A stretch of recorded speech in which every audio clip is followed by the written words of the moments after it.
Hi everybody, this is the first in a small three-series video to go over the traveling suitcase with you. So in this first video, I'd like to do an overview of the assignment, make sure you fully understand the scope of the assignments, the importance of the assignment, and the grading of the grade.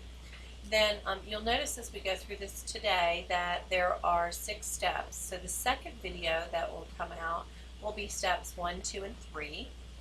And then the last and final video will be steps 4, 5, and 6, so that it's kind of smaller chunks and you can kind of go back and revisit more easily, specifically to the steps that you may be working on at the time.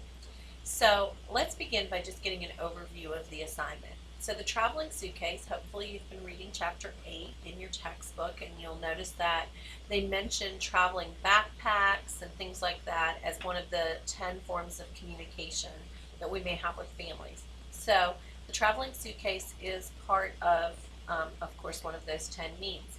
Now this is not, again, this isn't by nature a two-way communication, but you'll see in the way that I've designed the assignment, we are going to use it as a form of two-way communication because families are going to write in a journal that tells us some feedback about working with the traveling suitcase. So we are going to turn this into a two-way communication with families.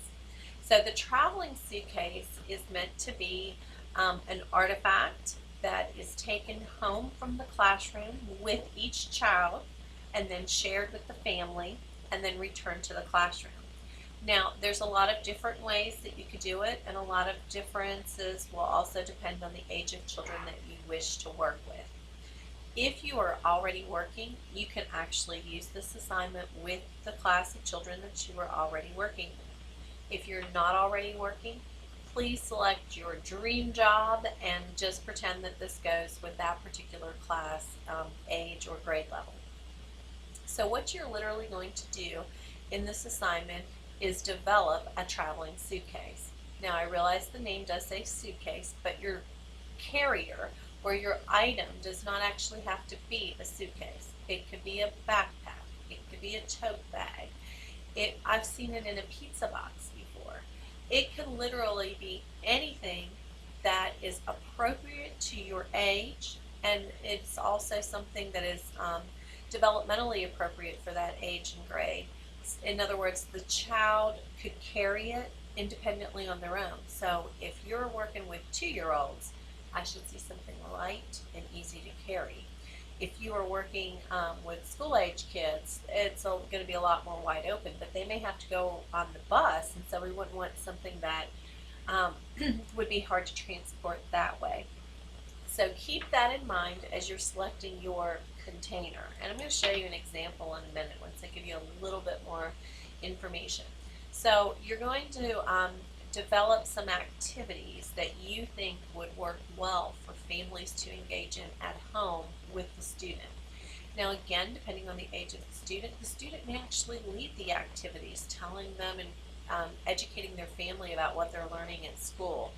It might work the other way, depending again on the age, that the family may just be incorporating home into school. So there's going to be some variation. So start thinking now, if you're not already working, about an age group that you would like to design this for, because that really is going to be pivotal into what goes into the container, the activities, the amount of activities. So definitely give some thought to that right off the bat.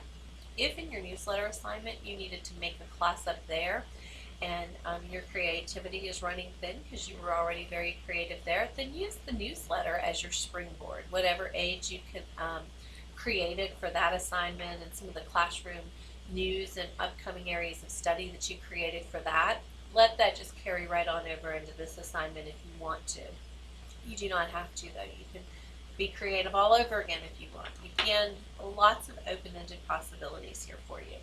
So again, lots of ways that you could design this assignment, but it is going to support family communication and meet many NAEYC standards and supporting skills. This is one of our key assessments for our NAEYC accreditation, so we take this assignment very, very seriously. We collect data each and every time the class is taught on this assignment We look at it very carefully, very thoroughly, and we report our findings to NAEYC as part of our annual report. So again, because we find this to be a very important assignment, we encourage you to find it just as important by making it worth a lot of points. So you will notice that this is a major portion of your class grade, and to reflect again the importance that we do place on the assignment. So I do not at all suggest waiting until the last minute or considering skipping the assignment. It will detrimentally hurt your grade if you do. But like I said, there will be lots of support. I'm going to have 2 future videos after this one even, as well as the opportunity that you can come in for help. Lots of options. Turning it in is also going to have several options. You're going to notice that you're actually making something here. And for some of you, that feels like a huge stumbling block in an online class, that you're going to make a product and you'll go, how am I going to turn that in? Well, you could do just like I'm doing right now. You could video yourself showing me the pieces and showing me your finished product, and then just uploading the electronic ones that you could upload. I'm going to demonstrate in a minute by showing you a traveling suitcase. You can make a video the same exact way to turn your project in. Or if you're not comfortable doing that or not familiar with the technology to be able to do that, you could take lots of pictures and then upload your pictures into the assignment to show me the pictures of your product as well as the documents that you're going to create. A final option, if that's just not your thing either, is you can always drop the physical product off at campus. So lots of different ways for you to turn this assignment in. Again, you can physically drop it off on campus. 2, you can document it with pictures and upload those. Or 3, you can take a video of yourself, upload that, or share a link to it with me so that I can see it. So lots of possibilities here. So a very open-ended assignment. You can see as far as age, materials, container, how you're going to submit it. But you'll notice the grading is going to be very specific of what we're looking for. So basically, I'm just going to hit the highlight in this video of each step, and then the following videos will go into greater detail about them. So the first step in the assignment is to survey families in your class. Again, you may have a make-believe class, and that's perfectly okay. But you're going to create some type of a survey that will help determine what they have at home, what it is that they're willing to do with their children, how long they'll spend on an activity, all of those types of things that would help you to design a suitcase that is very well suited to your individual specific class. The second thing that you're going to do is you're going to make sure that you're telling me about the age that it was designed for, and that you're going to make sure that we're really focusing on that developmentally appropriate practice. And you're also going to start telling me things like the number of children in the class, how long each child's going to get to keep the container. So all of that will be part of phase 2. Step 2. Step 3 is you're going to use the data from the survey to determine what your suitcase will contain. So, for example, if your survey results supposedly say that everybody already has crayons at home, you would not need to put crayons in your container, even if you were having them do a coloring activity. But let's say your survey said they didn't have crayons at home and you wanted to do a coloring activity, then there should be crayons in your container. So that's how the survey is going to help guide stage 3. If your survey told you that parents were only willing to spend about 15 minutes on an activity, I shouldn't see a video, a storybook, and a coloring activity all in the box or the container, because that's way more than what your family said they were willing to spend on an activity. In step 4, you're going to actually fully develop the activities. So I'm going to get a very good sense of exactly what families would be told to do and the materials that they would be using. So you're going to fully develop the activities that you're having the families do. And of course the materials are what go in the container that are needed for those activities. Step 5 is where you're going to make an additional family contact prior to sending the traveling suitcase home with the student. It has 2 parts. And the first part is a letter explaining the survey data, how it was used to create the traveling suitcase, and talking about how it would be brought home by their child. And the letter should give details of what materials are going to be in the container or the suitcase, and including the class journal, which we'll talk about in a minute, and a brief description of the activities.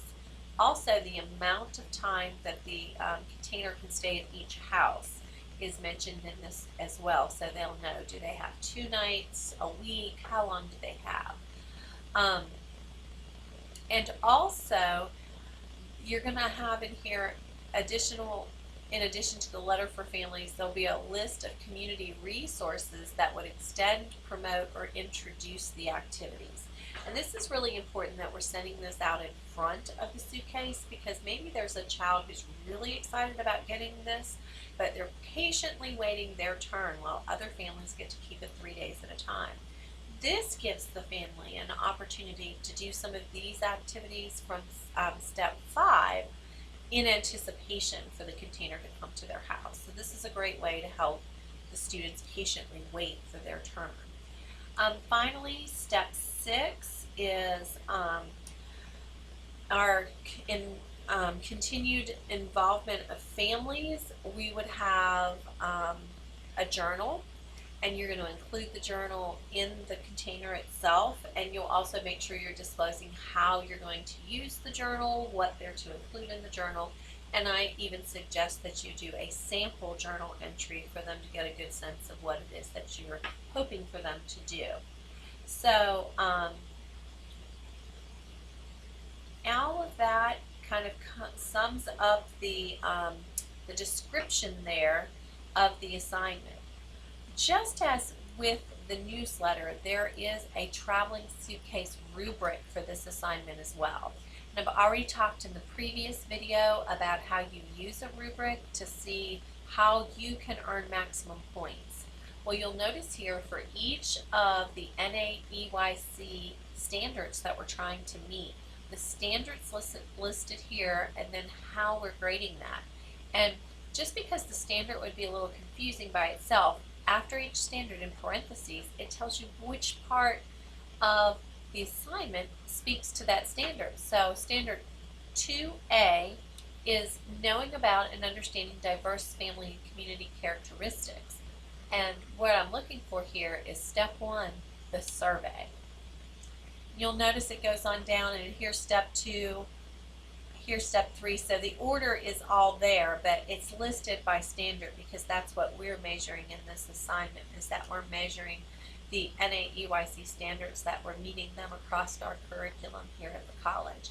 So again, just as before, you do not want to be in this far right column. You want to be as far left into the highly accomplished column as you could be to earn full points. And it is very detailed of what exactly you would need to do to get those full points. To conclude this video, I do want to show you a traveling suitcase. So hopefully you can see here, this is a container that was used for a traveling suitcase. And when I open it up, and I will talk more about these things as in the other videos, there are several teacher-made items in here that each child would get to take home. So these are little games and items for the students to use. There is a storybook in this particular one, some colored pencils, and then there are the journal that I mentioned to you as well. It is in here, and there's also a letter for families in here.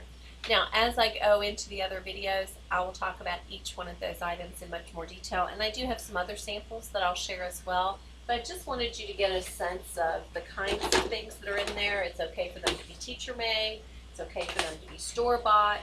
In this case, there's a combination of both, and as well as like a container idea. So that's just enough to get you started, and again, I'll have the other 2 upcoming videos.